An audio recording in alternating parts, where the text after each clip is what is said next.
Hey, what's up guys? Houston here. Look, here's the best way to leverage Chase Bank when you have a low credit score.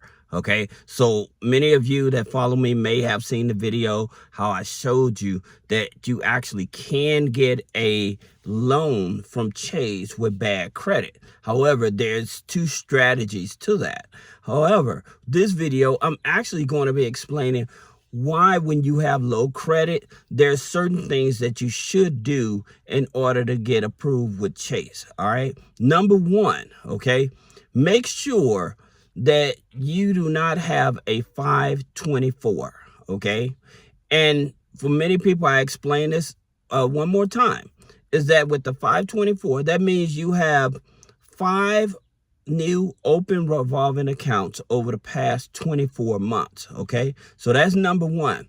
Number two, make sure that if you're going to be applying with Chase, especially for the Amazon card, all right, one of the key things for you to do is make sure that you have very few inquiries. Okay, so from this point, I would tell you, you want to go in with at least only 4 inquiries. All right, now there is a hack to get around that, and I'm gonna explain that to you in a minute.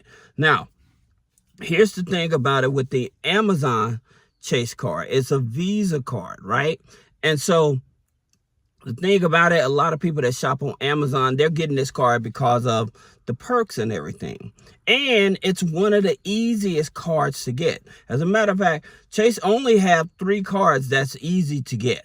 Okay, so the Amazon Prime card is the number one. Then they have the Chase Student card, and then they have the Chase Rise card.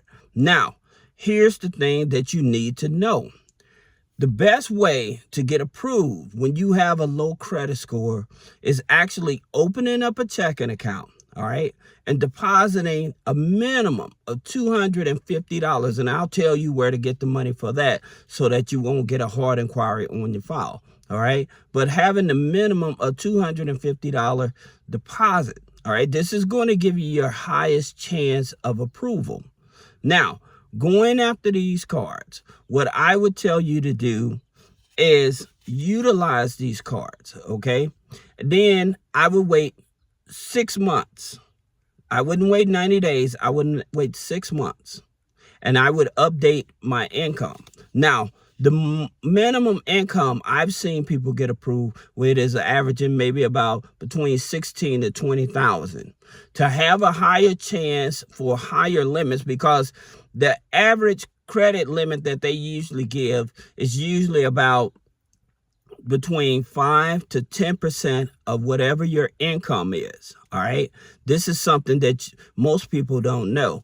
When you brand new with Chase and stuff, they're actually measuring what the income is. So they're going to go between 5 to 10%. All right.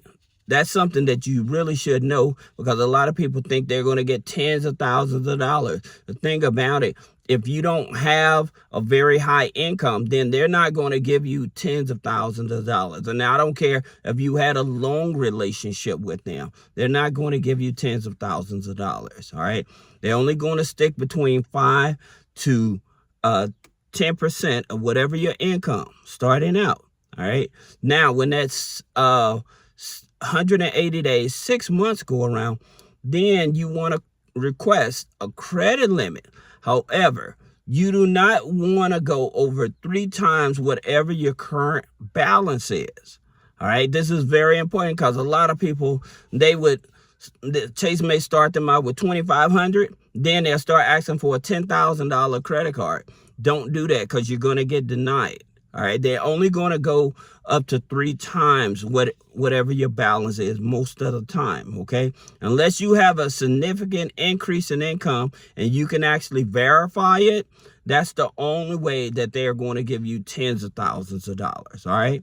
So having a brand new relationship with them, you definitely want to take your time with it. Now, here's the thing about it.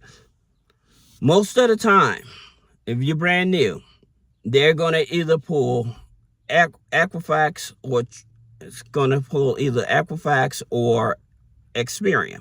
All right. So here's what you can do. what you want to do, you want to lock up your Equifax and your TransUnion, so that only forces them to pull your Experian. Now, here's something that you also may want to take notice of. If your Experian is lower than your Equifax or TransUnion, then lock up your Experian, because most of the time they're going to be looking for the lowest credit score. So in order to beat that, you need to look at all 3 credit files, okay? And this is going to be FICO 8, okay? This is FICO 8. This isn't a FICO 9. So why I'm saying that is because they're not going to take into consideration of your authorized users, all right? They do not take that into consideration using a FICO 8 scoring system, all right? Now, reason I'm bringing that up is because if you get denied, okay, because of the 524, and they said, oh, you have 5 open revolving accounts, and 1 or 2 of those is authorized users, you can call the recon line. And when you get on the recon line, you can tell them that, hey, these here accounts are authorized users. Now, what that's going to do, that's going to allow them to reevaluate your situation. All right. Now, here's another thing you can do on the recon line that most people are not aware of. If they deny you, then what you want to do is say, can you at least start me out with the basic, just so I can start building a relationship? This is the reason why I told you guys is that before you apply for these cards, the Chase Amazon card, the Chase student card, or the Chase Rise card, open up the checking account, okay? Because that's going to be your biggest leverage, all right? And then apply. Now, here's the thing about it, why the 180 that I mentioned is so important.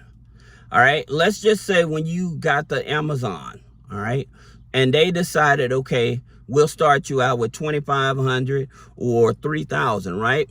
And I told you, you only want to do, let's say they do 3,000, okay?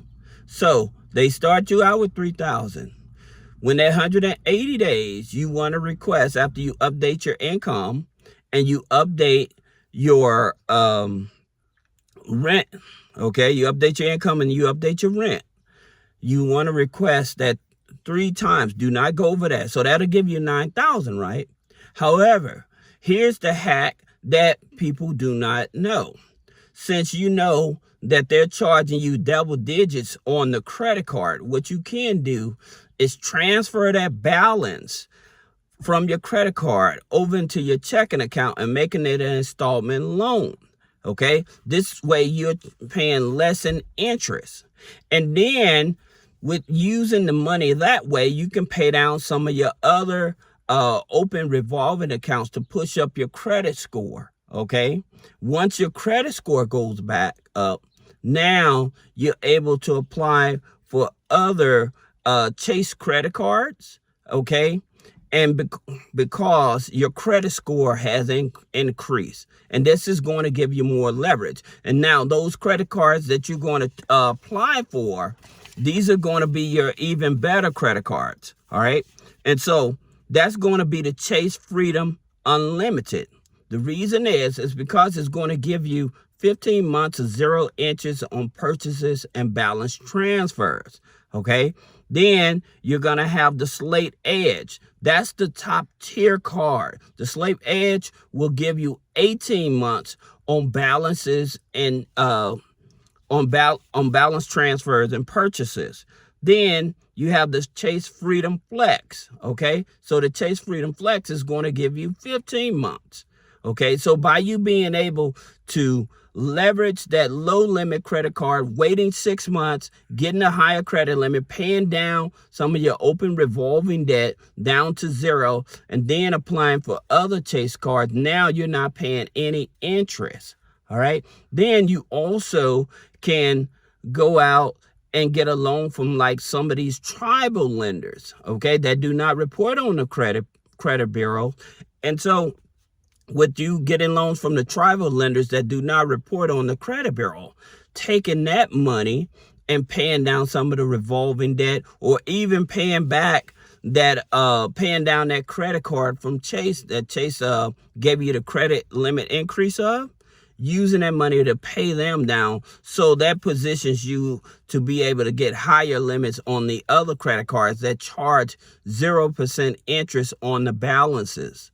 And then with those, you can transfer those balances into loans, and that way you're not paying triple digits on that money, and leverage that money as well. Okay, I'm just giving you strategies. I hope that this helps. If you have any questions about business credit funding, personal credit funding, removing negative items off the credit, click the link in the description. Schedule a one-on-one consultation. Thank you.